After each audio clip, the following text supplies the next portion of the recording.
Fourth chapter part 3 channelling handbook.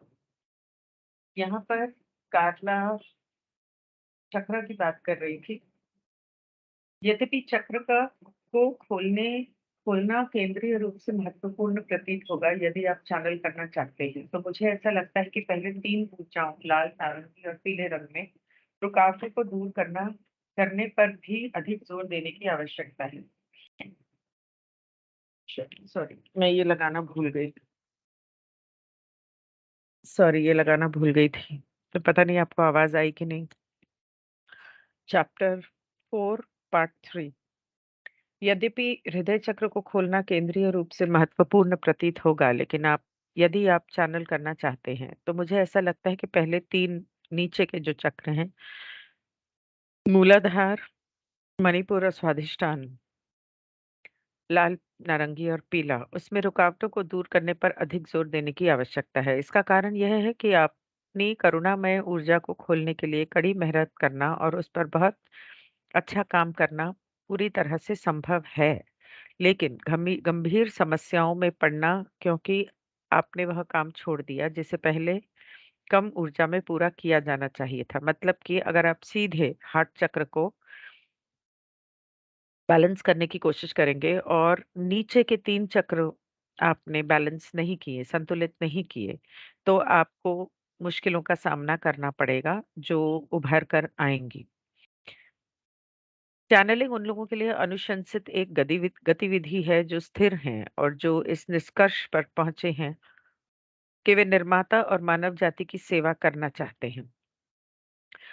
एक व्यक्ति जो केवल जिज्ञासु है लेकिन जो खुद से अनजान है, एक अत्यधिक संवेदनशील मानसिक प्रकृति का हो सकता है, जिसको हार्ट चक्र जिसका खुला हुआ है और जिसमें साइकिक पावर्स हैं, मतलब कि जिसको ऑलरेडी मैसेजेस आते हैं। कहीं न कहीं शायद उसका तीसरी आँख वाला चक्र भी खुला हुआ हो। उसे हरित किरण ऊर्जा केंद्र खोलने के लिए प्रेरित किया जा सकता है, क्योंकि वह अपनी जिज्ञासा को संतुष्ट करते समय होने वाले सभी अनुभवों के कारण शुरू होता है। मतलब वो जब अम, हा हार्ट चक्र बैलेंस करने की कोशिश करेगा, तो एक तरह से उसके जिज्ञासा पूरी करने के लिए तो उसके क्योंकि उसके साइकिक पावर्स हैं, तो वो ये शायद जल्दी कर पाएगा। ये बहुत जल्दी हो सकता है, हमेशा की तरह मुझे लगता है कि जो चाबी है, संतुलन है।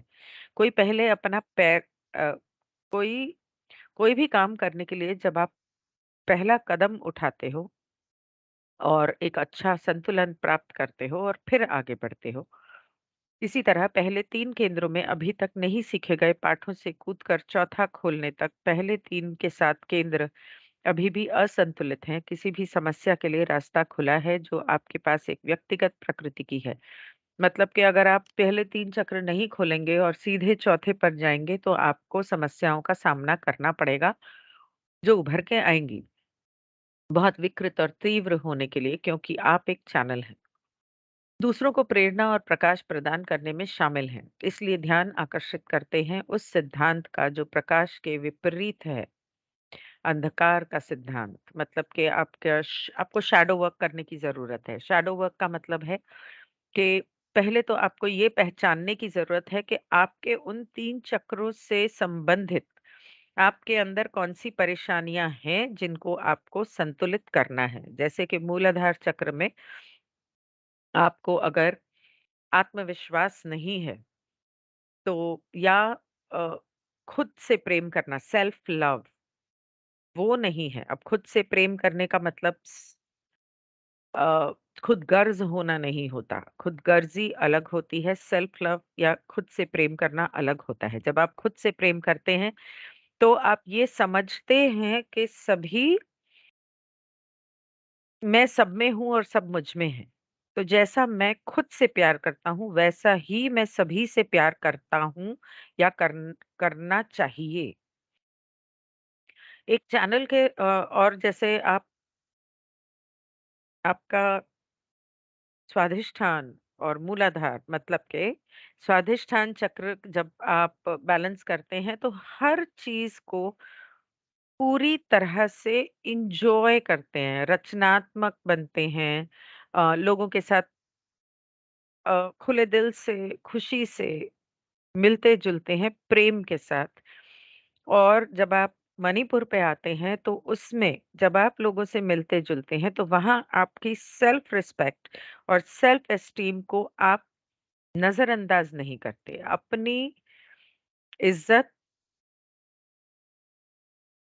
करना जानते हैं और कोई अगर आपकी बेइज़्ज़ती करे तो उन्हें प्रेम से सँभाल सकते हैं या अपनी बात को सामने रख सकते हैं। आपको खुद को नहीं भूलना है।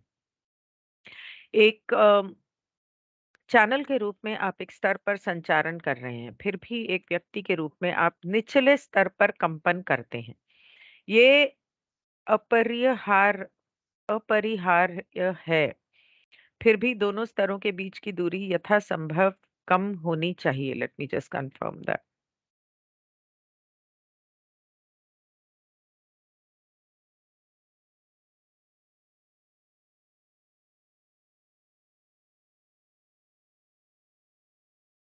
As a channel, you're transmitting on one level, yet as an individual, you vibrate at a lower level.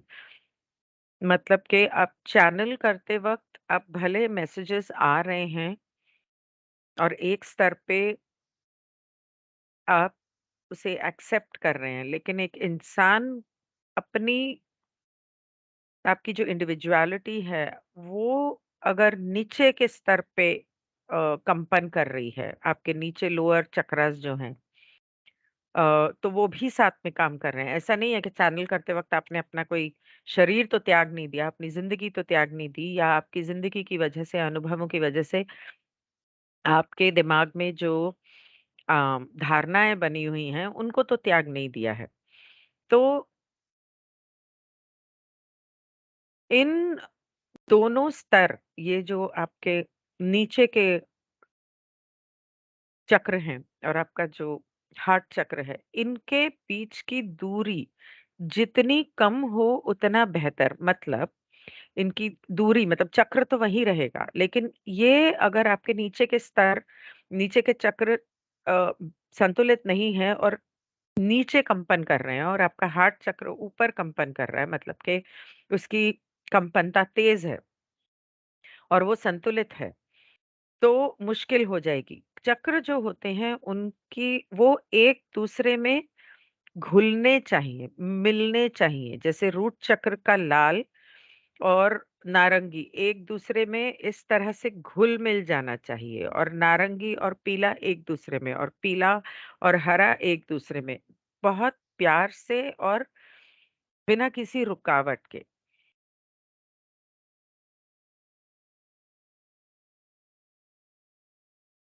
एक चैनल के रूप में फिर भी दोनों स्तरों के बीच की दूरी यथासंभव कम होनी चाहिए, क्योंकि आध्यात्मिक रूप से बोलते हुए आप उस उच्चतम स्तर पर जीने के लिए जिम्मेदार हैं जिसके बारे में आपको अवगत कराया गया है। यदि आप एक नए चैनल हैं और सोचना शुरू कर देते हैं कि आपने अपने साथी को पछाड़ दिया है, कि आपके पास कोई ऐसा व्यक्ति होना चाहिए जो आप पर विश्वास करता हो कि आपके पास अपने अधिकार हैं और इसके आगे आप खतरनाक सड़कों पर जा रहे हैं। ओके। हम्म,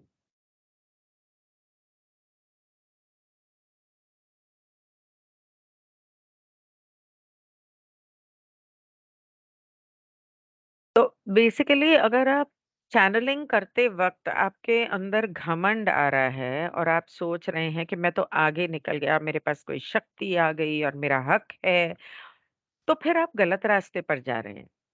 आप सही रास्ते पर नहीं जा रहे हैं। ऐसा जब आप करेंगे तो सर्विस टू सेल्फ वाले एंटिटीज को चैनल करेंगे।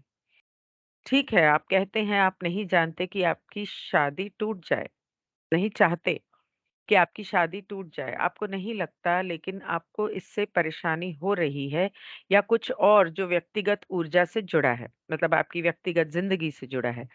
आप इसके बारे में क्या करते हैं? क्या आप जानते हैं कि मैं मैं मूर्ख होगा यद होगा होंगी यदि मैं ये सोचूं कि मैं कुछ ऐसा कागज पर लिख सकती हूँ जो सभी के लिए उपयोगी हो। उस प्रेरक को लिखने के लिए आप बेहतर ढंग से जीसस द क्राइस्ट जैसे चैनल किए गए जीवन के रिकॉर्ड में जाते हैं और देखते हैं कि उन्होंने क्या कहा। हालांकि मैं कुछ सुविचारित संकेत दे सकती हूँ और आशा करती हूँ कि आप में से कुछ के लिए मददगार हो सकता है।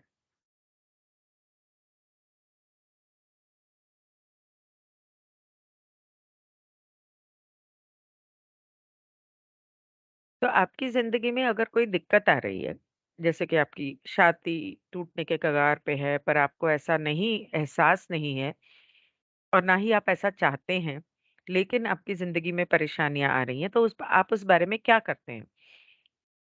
अगर आपको ये लगता है कि मैं इस बारे में पेपर पे लिख दूँगी, तो सबकी मदद होगी, तो ये मेरा पागलपन होगा। अगर आप कुछ ऐसा लिखना चाहते हैं जिससे दूसरों को प्रेरणा मिले, तो आपको जीसस क्राइस्ट की ज़िंदगी के जो जीसस क्राइस्ट को जिन लोगों ने चैनल किया है और क्या उसमें लिखा है, तो आपको वो पढ़ना चाहिए। हालाँकि मैं अपनी तरफ से कुछ एक मेरी सोच के हिसाब से बातें बता सकती हूँ और मैं उम्मीद कर सकती हूँ कि आपकी मदद होगी, सहायक होगा। कम से कम पुरुषों और महिलाओं को अपनी कामुकता के साथ क्या करना चाहिए? इस मामले में सेक्स से निपटना एक बड़ी समस्या नहीं हुआ करता था। ये समझा गया था कि पुरुष या तो बहुपत्नी, एकांगी या ब्रह्मचारी होना चुन सकते हैं। मतलब इंसान की अपनी मर्ज़ी है, एक पुरुष की अपनी मर्ज़ी है कि उसकी कितनी पत्नियाँ हैं या वो एक के साथ ज़िंदगी बिताता है या वो ब्रह्मचारी ज़िंदगी बिताता है। इन तीनों जीवनों में से प्रत्येक के लिए सम्मेलनों को जाना और समझा जाता था। प्रत्येक के लिए सम्मेलनों को जाना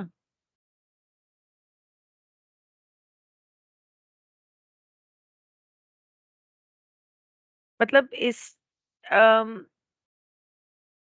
इस चीज़ के लिए इस तरह की सभा होती थी जहाँ लोग जाके इस चीज़ को समझने की कोशिश करते थे। महिलाओं के पास एक कम विकल्प था, जब तक कि विकल्प वेश्या बनने का नहीं था। महिलाएं विवाहित हैं और यदि उपजाऊ हैं तो उनके बच्चे पैदा होते हैं या वे शादी नहीं करते हैं और एक ब्रह्मचारी जीवन जीते हैं। मतलब कि आदमियों के पास बहुत सारे चॉइसेस हैं और वो अपनी जिंदगी अपनी चुनाव कर सकते हैं, लेकिन औरतों के पास सिर्फ दो ही विकल्प थे, या तो शादी ना करो और ब्रह्मचारी का जीवन बिताओ और या फिर शादी कर लो और बच्चे पैदा करो अगर बच्चे पैदा हो सकते हैं। शायद एक बहन या किसी अन्य महिला रिश्तेदार के लिए माँ के सहायक के रूप में कार्य करते हुए शायद अकेले रहते हैं, लेकिन निश्चित रूप से नहीं। ये सदी काफी तेजी से सामाजिक क्रांतियों में से एक रही है। मतलब वो पहले कह रही है कि पहले के जमाने में ये जो सेक्स की इतनी सारी समस्या है आजकल की दुनिया में कि आप इसके साथ सेक्स नहीं कर सकते, उसके साथ नहीं कर सकते, एक है तो दूसरे के साथ नहीं कर सकते या चीट कर रहे हो ये वो। ये इतनी बड़ी समस्या थी नहीं। ये उस ज़माने में मतलब पहले के ज़माने में ऐसा कुछ भी नहीं हुआ करता था। लेकिन अब ऐसा हो गया है और या तो आप एक बहन, माँ, पत्नी इस तरह के रिश्ते आपको जीने हैं या आपको अगर किसी की मदद करनी है। अम, ये सदी काफ़ी तेज़ी से सामाजिक क्रांतियों में से एक रही है, जिसकी शुरुआत 1920 के दशक में मुक्त प्रेम के साथ हुई थी, जो अवसाद और युद्ध के वर्षों के दौरान एक अर्ध विवेक में वापस आ गई और धीरे-धीरे तेज़ी से मापा जाने वाले मुक्त प्रेम और धारावाहिक संबंधों में खुल गई। Let me confirm that. सामाजिक तौर पे काफ़ी सारे बदलाव आए इस सदी में और किसी से भी प्रेम कर पाना कर पाने की स्वतंत्रता, इस चीज़ की शुरुआत हुई 1920 में, back into a demi prudery during the depression. और जब युद्ध छिड़ा या डिप्रेशन आया, मतलब कि आर्थिक समस्याएँ और अकाल पड़ा, इस तरह का जब समय आया, तब अम, तब ये मतलब बहुत ही अपने कन्वीनियंस के हिसाब से कि हाँ, अब हालात ऐसे हैं तो आप किसी से भी प्यार कर लो, किसी के साथ भी सेक्स कर लो। लेकिन अगर हालात सही हैं, तो नहीं, आपको इसी तरह की ज़िंदगी जीनी है। और हाँ, अगर आप वेश्या हो तो अलग बात है। आप किसी के साथ कुछ भी कर सकते हो, लेकिन वो आपकी मर्ज़ी है। अ, हालाँकि वेश्यावृत्ति में भी बहुत सारी औरतों को ज़बरदस्ती डाला गया और बिना मर्ज़ी के उनको ये सब करना पड़ा। ये सदियों से होता आ रहा है। जैसे कि हिंदुस्तान में भी, ख़ास करके साउथ में, if I am not wrong, I correct me if I am wrong, uh, devadasi, मतलब ये नॉर्थ में भी हो, पता नहीं। मेरे ख़्याल से बिहार, यूपी में है शायद, बंगाल में भी है। देवदासी की ज़िंदगी औरतें जीती थीं जब उनको मंदिर के मंदिर में जो मूर्ति है, उसको समर्पित कर दिया जाता था। अपने जीवन को उस मूर्ति को समर्पित कर देती थी, या उनको करना पड़ता था, उनको कहा जाता था करने के लिए। और ये था कि उस मूर्ति को खुद को समर्पित कर दिया, तो जो बड़े लोग थे उस गाँव के, उनके साथ उसे इस तरह वेश्यावृत्ति करनी पड़ती थी कि ईश्वर के नाम पे जो चाहता है उनके साथ उन्हें सोना पड़ेगा।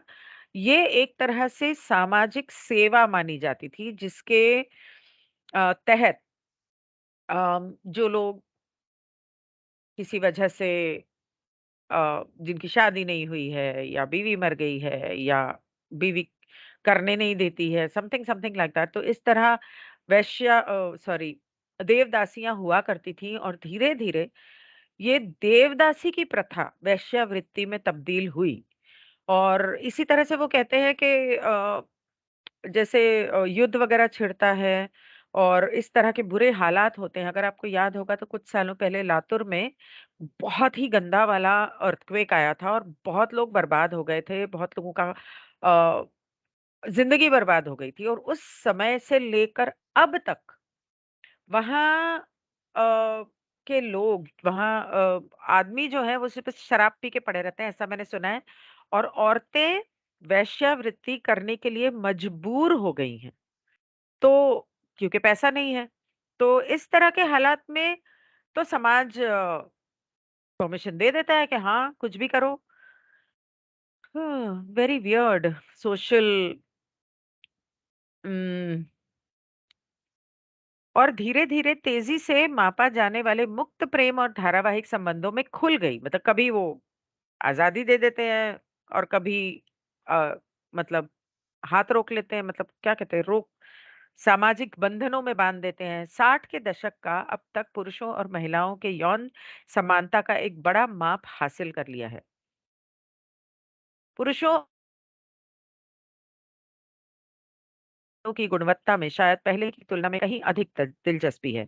एक महिला की यौन नैतिकता की को इन दिनों उसके भागीदारों की संख्या से नहीं मापा जाता है, बल्कि उन रिश्तों की गुणवत्ता से जो उसके प्रेमी हैं या उसके साथ विकसित हुए हैं।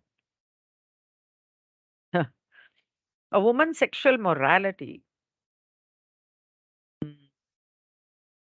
Okay.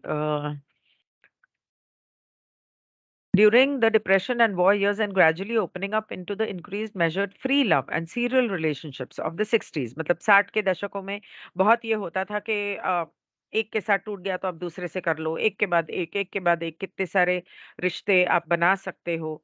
अब ये हो चुका है और ये जब ये किताब लिखी जा रही है, मेरे ख्याल 1979-80 में, तो वो ये कह रही मेरे ख़्याल से, अब वो channelling handbook law of one के बाद लिखी हो 82, 82 83 में तो पता नहीं।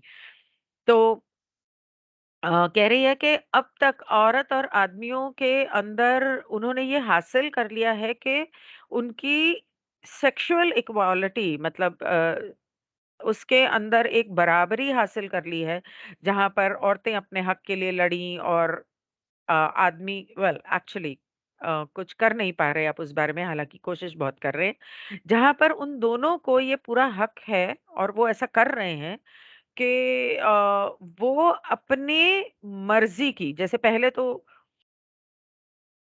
पहले ये होता था कि अरेंज मैरिज हिंदुस्तान में तो आज भी होती है। लेकिन अ, बाहर के देशों में इतनी नहीं होती। वहाँ पर उनको ये आज़ादी दी गई है तो किसी से भी प्यार कर लें। लेकिन पहले ये होता था कि लड़की की शादी के लिए एक वर ढूँढा जाता था जो अच्छा पैसे वाला है या लड़की का वो ही मकसद होता था ज़िंदगी में कि घर के सारे काम सीखो और जब जवान हो गई तो पैसे वाले या ऊँचे घराने के लड़कों को पटाना मतलब उनको बहलाना, फुसलाना और अपनी तरफ खींचना और उनसे शादी करके बैठ जाना। जबकि कोई ज़रूरी नहीं है कि वो आदमी उसके साथ वफ़ादार रहेगा। उसके भी आगे मतलब ऐसा यूके में तो मैंने देखा है होता था और इन दिनों में वो कह रही है कि एक औरत की मोरालिटी सेक्सुअल मोरालिटी संबंधों की गुणवत्ता सो इन दिनों में ये नहीं देखा जाता कि उसके कितने पार्टनर्स हुए हैं, कितने लोगों के साथ उसने संभोग किया है। लेकिन वो जिनके साथ संबंध है उनके साथ उसका रिश्ता कैसे रहा है? वो किस तरह के लोग थे और उनके साथ किस तरह का उसका रिश्ता रहा है?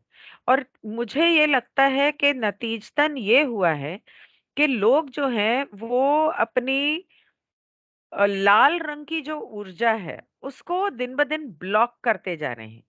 एक महिला की यौन नैतिकता को इन दिनों उसके भागीदारों की संख्या से नहीं बल्कि उन रिश्तों से की गुणवत्ता से जो उसके प्रेमी हैं या उनके साथ विकसित हुए हैं नतीजतन मुझे ऐसा लगता है कि लोग समग्र रूप से लाल किरण ऊर्जा को कम अवरुद्ध कर रहे हैं मतलब उसको बैलेंस नहीं कर रहे हैं जितना कि उनका उपयोग किया जा गया था जिससे अधिकांश ऊर्जा सीधे नारंगी किरण गतिविधि में चली जाती है मतलब कि आपके अगर इतने सारे पार्टनर्स हैं या आपका कोई एक रिश्ता अ, नहीं ज़्यादा देर चल सका और आप वो टूट गया और आपने दूसरा कर लिया तो धीरे-धीरे वो हुआ क्या है कि रेड रे ब्लॉक हो गई है और वो सीधा जो ऊर्जा है सेक्सुअलिटी की, वो नारंगी में चली गई है।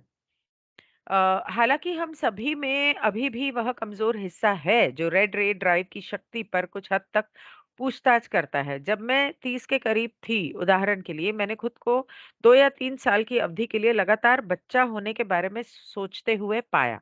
मेरा स्वास्थ्य इतिहास ऐसा था कि मेरे लिए गर्भ धारण करने का सवाल ही नहीं था।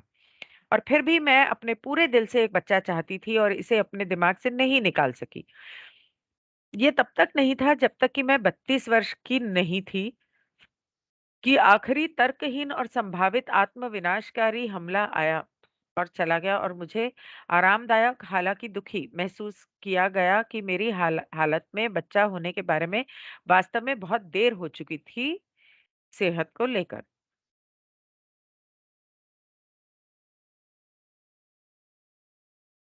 हम सब में एक कमजोर हिस्सा होता है, नस होती है जो आम तौर पे इस संभोग की या वासना की इच्छा को पूरा करने के लिए ढूँढती रहती है या चाहत रहती है। जब मैं तकरीबन इसमें लिखा है कि जब मैं तकरीबन 30 साल की थी, तो मुझे 2-3 साल तक मैं सोचती रहती थी कि मुझे बच्चा चाहिए, लेकिन मेरे सेहत की हालात कुछ ऐसे थे कि मैं बच्चा कर नहीं पा रही थी। हो नहीं पा रहा था और ये मुमकिन ही नहीं था मेरे लिए बच्चा होना।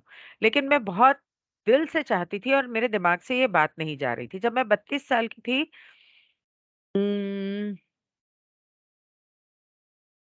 तब अ, बिना किसी सोच समझ के मैंने बहुत ये कोशिश की कि बच्चा हो और मुझे बहुत दुःख हुआ लेकिन फाइनली मुझे ये पता चला कि अब बहुत देर हो चुकी है मेरी अम, सेहत इस तरह से है कि मैं बच्चा पैदा नहीं कर पाऊँगी और ये बेसिकली मेरी रेड रे की इंस्टिंक्ट थी। अ, मतलब मेरे लाल वाले चक्र की वजह से था। ये लाल किरण वृत्ति की शक्ति है। हमें उस बहुत ही महत्वपूर्ण ऊर्जा के बारे में एक्चुअली बच्चा पैदा करना अ, ऑरेंज रे मतलब कि नारंगी रंग का जो चक्र होता है उसके बारे में होता है, लेकिन बच्चा पैदा करने के लिए जो आपको संभोग या वासना करनी पड़ती है वो रेड रे है। तो अब यहाँ पर तो वो बच्चे की बात कर रही है, तो हो सकता है कि वो ढूँढ रही हो कि कोई मिले जिसके साथ मैं संभोग करूँ ताकि मुझे बच्चा हो जाए। तो वो ये कह इसलिए शायद वो कह रही है कि यही लाल किरण वृत्ति की शक्ति है।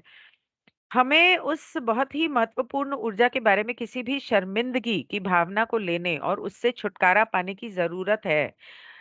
इसे उस ऊर्जा के प्रति अच्छी भावनाओं के साथ बदलें जो हमें जीवित रखती हैं। तो कहती है कि हमें इस ऊर्जा को लेकर, सेक्सुअल एनर्जी को लेकर शर्मिंदगी की भावना होना अम, या हमारी जो सोच है, उसके अंदर हमें कुछ चीज़ों के बारे में ध्यान देना चाहिए। एक तो ये कि जब आप संभोग के बारे में सोच रहे हो तो उसके बारे में आपने कहीं गलत तो नहीं सोचा है। सही सोचा है मतलब कि आप प्रेम की वजह से संभोग कर रहे हो। अ, या आप अपने एक औरत होते हुए क्या कभी आपने ये सोचा कि काश कि मैं एक आदमी होती और और अगर आप एक आदमी हैं, तो क्या कभी आपने ये सोचा कि काश कि मैं एक औरत होता? तो कहीं सेक्स या जेंडर को लेके कहीं आपने कभी इस तरह की सोच तो नहीं आई है। और अगर आपके दिमाग में कुछ गलत बातें आ रही हैं अपनी सेक्सुअलिटी को लेकर मतलब कि आपको ऐसा लगता है कि सेक्स बहुत ही गंदी चीज है या ये सिर्फ वेश्याएं करती हैं या अगर एक के बजाय दूसरे या तीसरे से करना पड़ गया तो ये मुझसे पाप हो गया और आपको उसकी वजह से गिल्ट होने लगता है तो अपनी सोच को बदलने की जरूरत है और अपने आप को या अपनी चॉइसेस को या अपनी सेक्सुअलिटी को आपको गले लगाने की ज़रूरत है, उसे अपनाने की ज़रूरत है। हमें उस बहुत ही महत्वपूर्ण ऊर्जा के बारे में किसी भी शर्मिंदगी की भावना को लेने या उससे छुटकारा पाने की ज़रूरत है।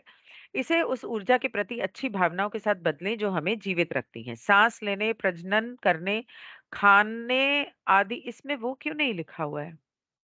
अच्छा, वो नहीं लिखा है जो इंग्लिश में लिखा हुआ है कि अगर अच्छा, इसमें साँस लेने, प्रजनन करने, खाने आदि के लिए जीवित रखने रहने की प्रवृत्ति ने हमें अपनी सजगता को तेज़ करके और हमारे शरीर को रक्त और ऑक्सीजन से के तेज़ी से फैलाव में डुबोकर जब हमें उनकी सबसे अधिक आवश्यकता होती है। ये वाला पैराग्राफ वहाँ पर मिसिंग है। ऐसा क्यों है? समझ में नहीं आया मुझे। तो आई थिंक मैं यहाँ पढ़ती हूँ क्योंकि I don't want to miss out on any statement और पैराग्राफ।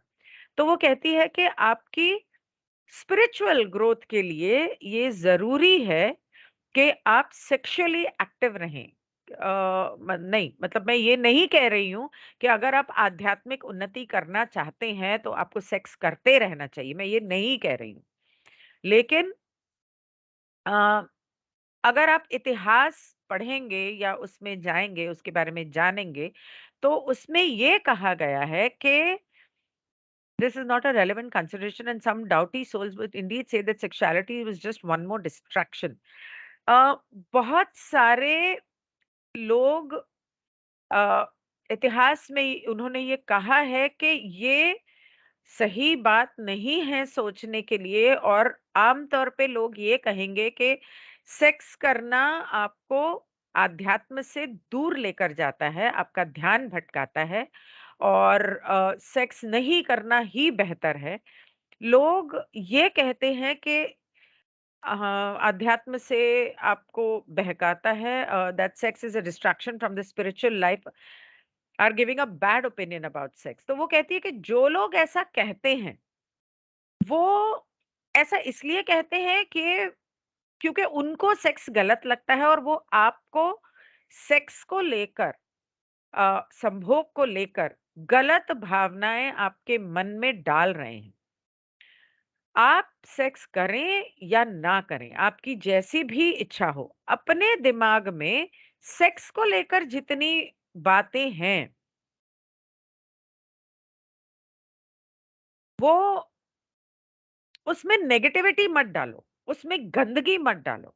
ये ध्यान रखो, whether or not you have any sexual activity going or planned, try to wrap your mind around the idea that sex is a distraction from the spiritual life only for those who have not yet gotten their sexual energy center clear and unblocked।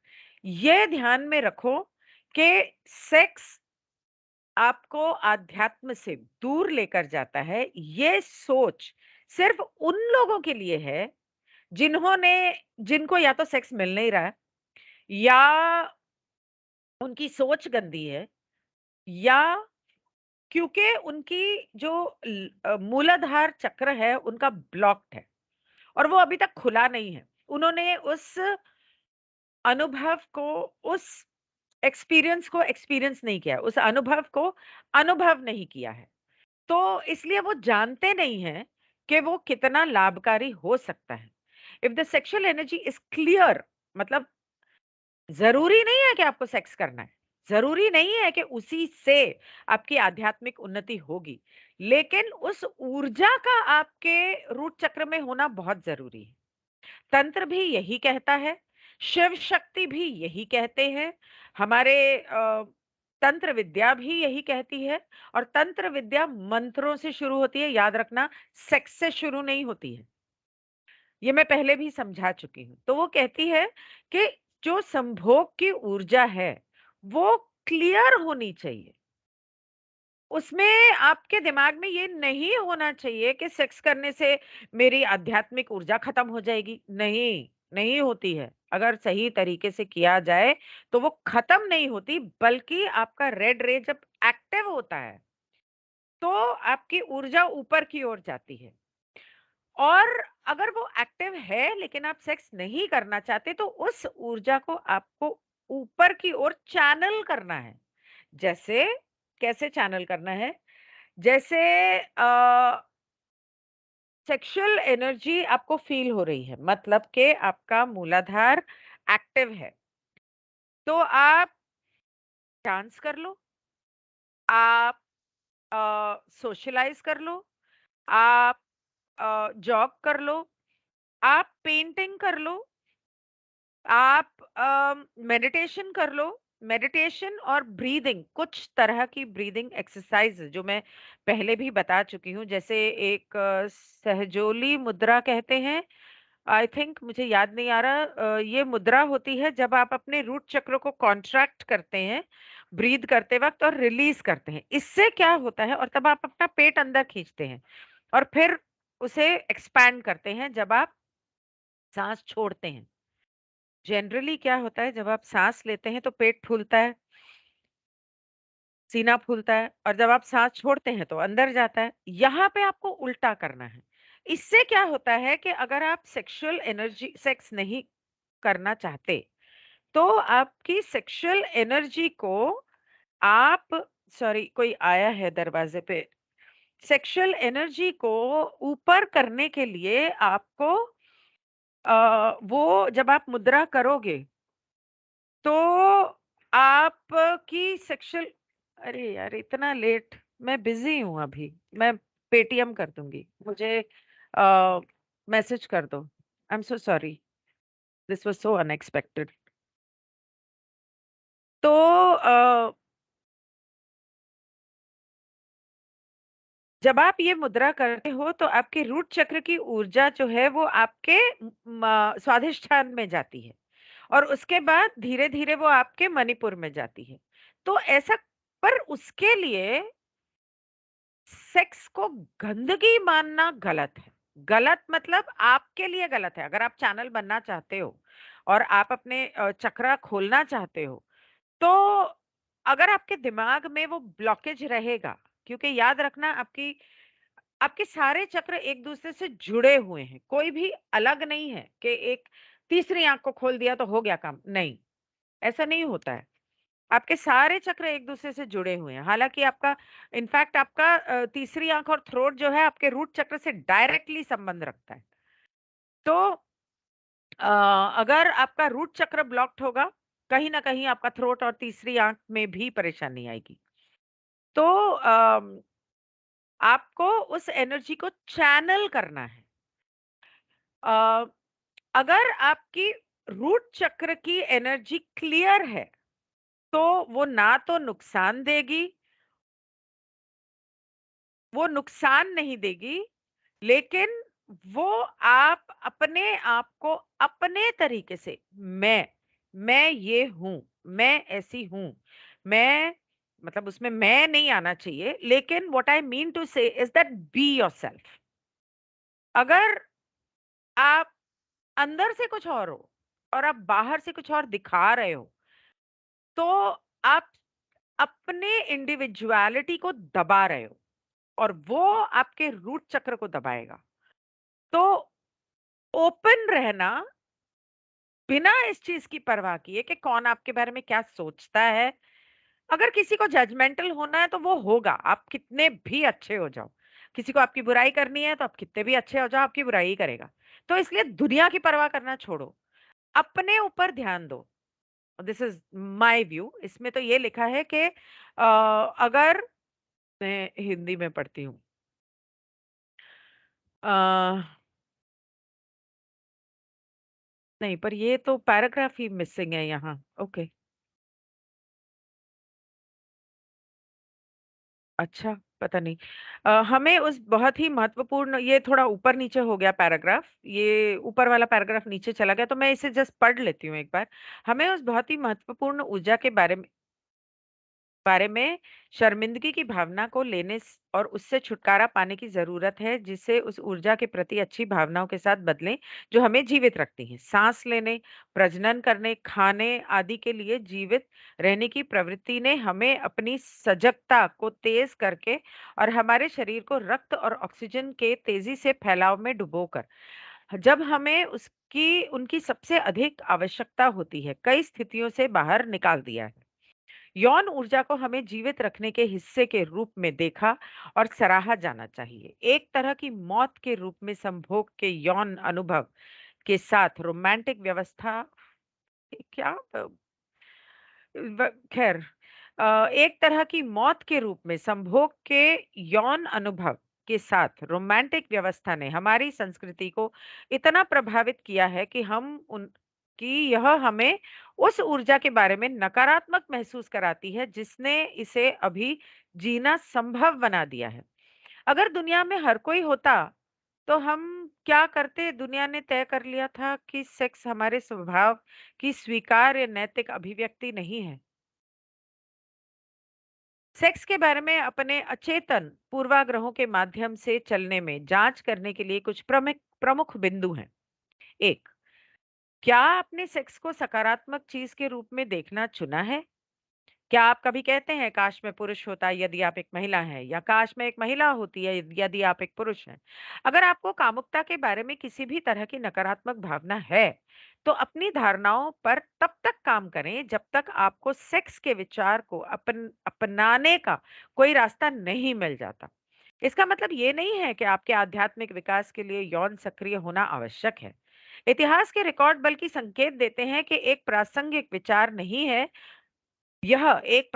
विचार नहीं है, और कुछ धूर्त आत्माएं वास्तव में कहेंगी कि कामुकता सिर्फ एक और व्याकुलता है।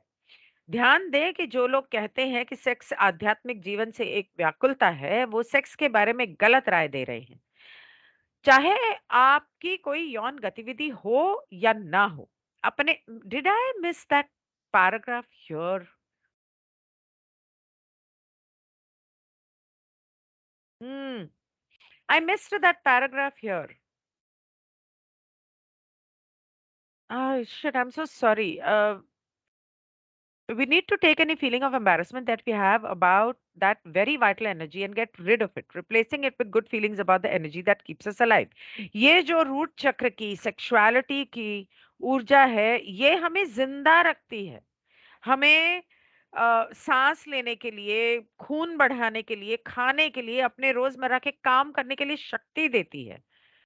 Ah, I missed out. Sorry, my mistake. I'm extremely sorry about this.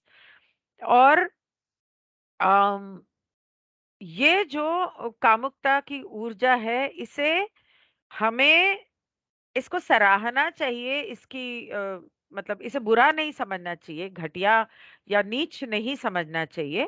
ये हमारी ज़िंदगी का एक हिस्सा है, हमारे शरीर का एक हिस्सा है, जो ईश्वर ने हमें दिया है, दैट्स व्हाट आई फील। लेकिन ये जो दुनिया में सब लोग रोमांस को सेक्स से जोड़ते हैं, sexual experience of orgasm as a kind of death. The romantic preoccupation with the sexual experience of orgasm as a kind of death has so influenced our culture that makes us feel negatively about the very energy that made it possible to be living now. Oh Lord, okay, really? Okay. तो वो कहती है कि ये जो sex को romance से जोड़ते हैं कि सेक्स से पहले रोमांस चाहिए, ये जो दुनिया में ये फैल गई है बात, इसने जो संभोग की ऑर्गेज़्म को क्या कहते हैं? पतन पतन वो जो है उसको मार ही डाला है। मतलब वो जो संभोग की कामुकता का जो अनुभव है पतन के वक़्त, वो जो फ़ील होता है उसको मार ही डाला है हमारी सभ्यता ने, और हमें मजबूर कर दिया कि हम इस ऊर्जा को लेकर गंदी सोच रखें और गलत सोचें। वो ऊर्जा जिसने हमें पैदा किया, मतलब किसी ने किया तभी तो हम पैदा हुए, या हमें अपनी जिंदगी को जीने के लिए अगर एक इंसान में वो रूट चक्र एक्टिव ना हो, तो वो खाना खाएगा तो वो खाना उसके शरीर में कैसे लगेगा, सांस कैसे चलेगी, खून कैसे दौड़ेगा। तो अम, अगर वो कह रही है कि अगर दुनिया में सबने ये सोच लिया होता कि नहीं नहीं ये सेक्स तो बहुत ही गलत चीज है और ये हमारे सभ्यता के खिलाफ है और हाँ नहीं करना चाहिए, तो क्या होता, दुनिया का क्या होता। सही तो कह रही है। मैंने उसको ऊपर नीचे पढ़ लिया शायद। खैर, चाहे आपको कोई यौन गतिविधि हो या ना हो, अपने दिमाग को इस विचार के इर्द-गिर्द लपेटने की कोशिश करें कि सेक्स केवल उनके लिए आध्यात्मिक जीवन से एक व्याकुलता है, जिन्होंने अभी तक अपने यौन ऊर्जा केंद्र को स्पष्ट और अनब्लॉक नहीं किया है। यदि यौन ऊर्जा स्पष्ट है, तो यह न तो मदद करती है और न ही नुकसान पहुँचाती है, क्योंकि वो संतुलित है। लेकिन यह इसकी अपनी अभिव्यक्ति है, अपनी ऊर्जा, और वह प्रकाश जो हमारे पास मौजूद हर पैटर्न को ऊर्जा देता है, उस तरह की ऊर्जा को जीवंत और आशीर्वाद देता है और फिर आगे बढ़ता है। आगे यानी कि नारंगी ऊर्जा की तरफ।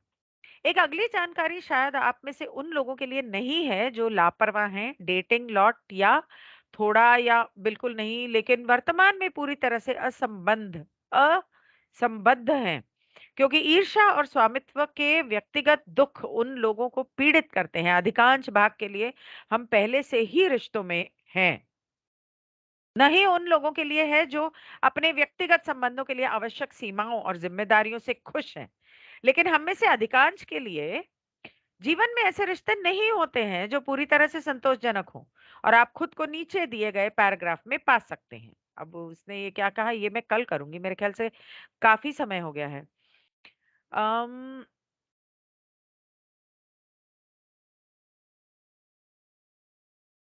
The next bit of information is probably not intended for those of you who are carefree dating laws, मतलब जो लोग ये सामाजिक बंधनों में नहीं पड़ते और आजाद ख्याल हैं और डेट करते हैं, आज इसको कल उसको आज उसको, या फिर बिल्कुल ही नहीं करते।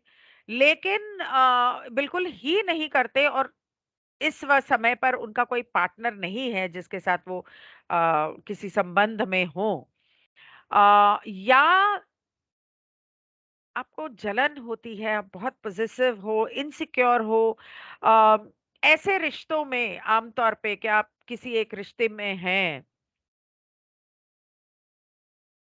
उम, आप रिश्ते में हैं, quite unmated at the present, for the personal miseries of jealousy and possessiveness afflict those of us in the relationships already for the most part. तो रिश्ते में आने के बाद आमतौर पे लोगों को जलन होने लगती, तूने उससे बात क्यों की? वो क्या कह रहा था? अम, आप उसकी तरफ क्यों देख रहे थे? इस तरह, या पोजेसिवनेस या जलन, इस तरह की चीजें जो है, हम इससे घिरे हुए हैं अपनी जिंदगियों में, अपने रिश्तों में। तो नीचे जो लिखा है ना, वो आप लोगों के लिए नहीं है, जो लोग ऐसी सोच रखते हैं। ना ही मतलब मुझे तो लगता है सारी दुनिया ही ऐसी सोच रखती है। तो ना ही उन उन लोगों के लिए है, for any who are in happy agreement with the limitations and response, जो अपने बंधनों में खुश हैं कि हाँ मेरी शादी हो गई, अब मैं अपने पति के साथ जीऊंगी मरूंगी, पति कह रहा है हाँ अब तू मेरी अर्धांगिनी और मैं सारी जिम्मेदारियां उठाऊंगा, और वो अपने रिश्तों में बहुत खुश हैं, तो अपने एकाकी रिश्ते में बहुत खुश हैं, तो उनके लिए भी नहीं है। लेकिन ज्यादातर हम में से लोग ऐसे हैं जिनके जिंदगी में रिश्ते जो हैं उनसे खुश नहीं है, और हो सकता है आपको नीचे वाले पैराग्राफ में, सतह में अपनी जिंदगी नजर आए। ओके, यही अ, अच्छा ठीक है, पढ़ लेती हूँ। क्या आपने कभी कहा है आज रात नहीं प्रिय, मेरे सर में दर्द है, जब आपका वास्तव में मतलब होता है मैं आपसे इतनी परेशान हूं कि प्यार करने का मन नहीं कर रहा है, प्यार करने में सक्षम नहीं हूं, प्यार मैंने संभोग। यदि आपके पास है तो आप निश्चित रूप से अकेले नहीं हैं। ऐसे 90% दुनिया यही कर रही है। हालांकि आप सेक्स को सौदेबाजी के चिप के रूप में उपयोग कर रहे हैं।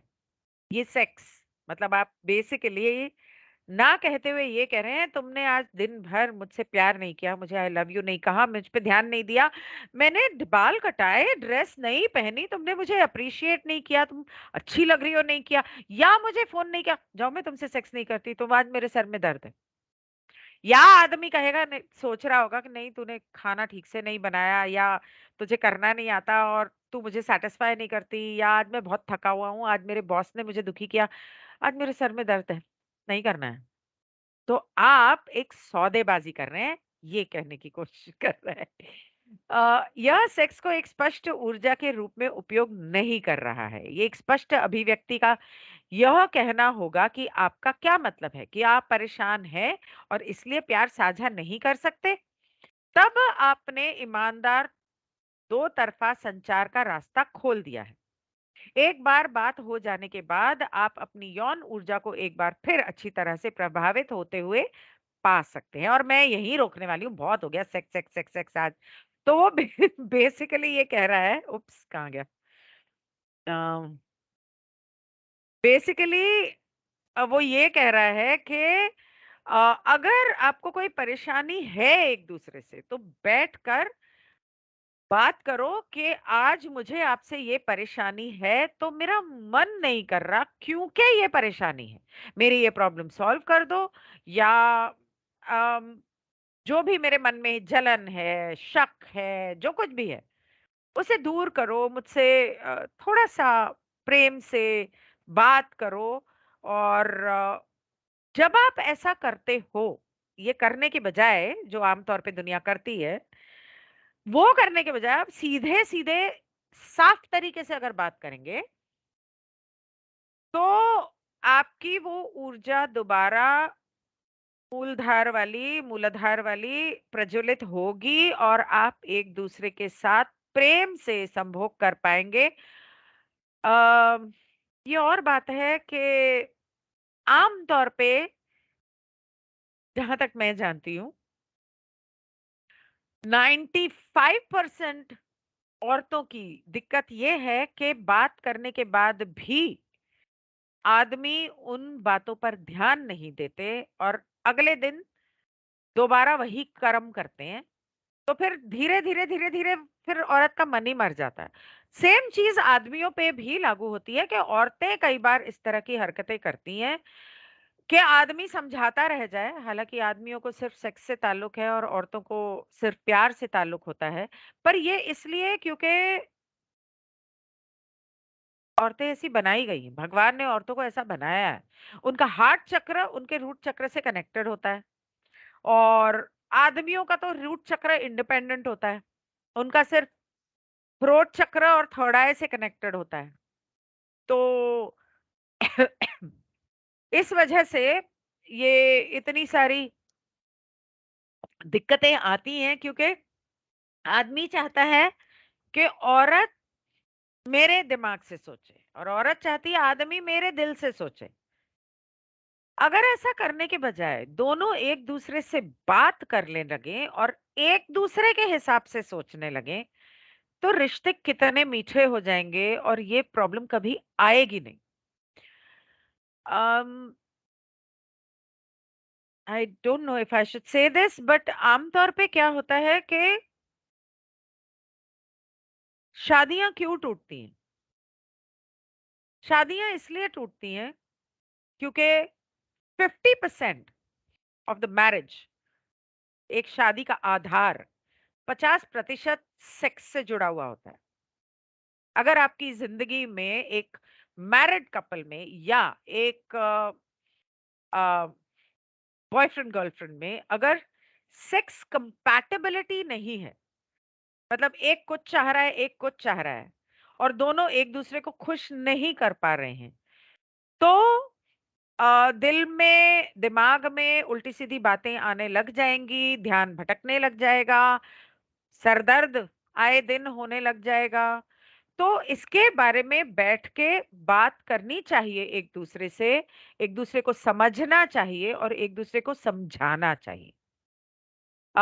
मैं ये भी कहूंगी कि जब हम न्यूमरोलॉजी के हिसाब से या टैरो के हिसाब से किसी की मैरिटल कंपैटिबिलिटी या रिलेशनशिप कंपैटिबिलिटी की काउंसलिंग करते हैं, तो इस चीज को भी देखा गया है कि कपल्स को समझाना बहुत जरूरी हो जाता है।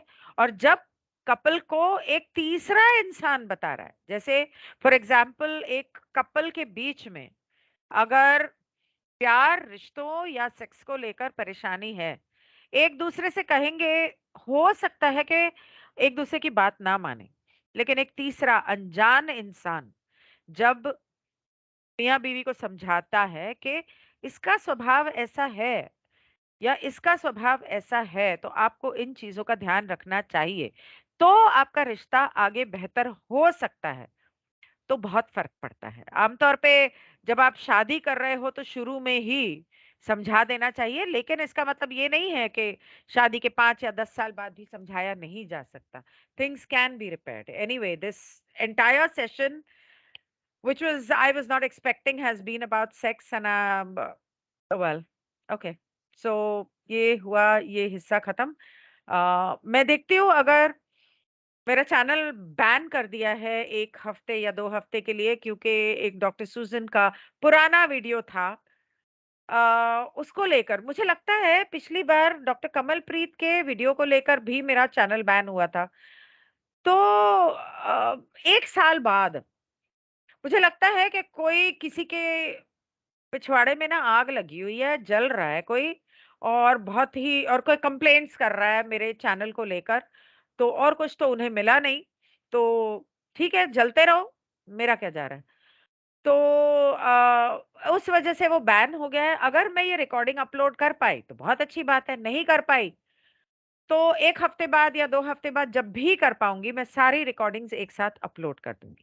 अभी मैं ट्राई करूँगी, अगर अभी थोड़ी देर में मैं रिकॉर्डिंग अपलोड कर पाई, I hope so. Okay, so thank you, good bye.